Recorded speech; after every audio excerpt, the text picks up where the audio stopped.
امروز اومدیم با ویدیو آموزش سرعت بیشتر کردن سرعت PS5 سرعت نصب دانلود در PS5 وارد تنظیمات میشویم.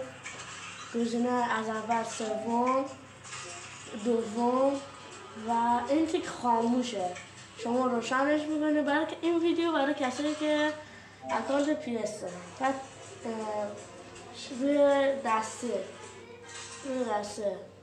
اینو میزنید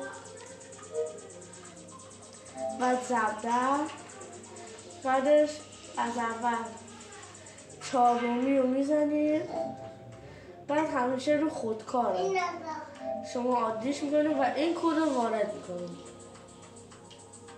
وقتی که وارد کردید این کد رو روی دومی وارد میکنید. بعد که وارد کردید تیک رو میزنید.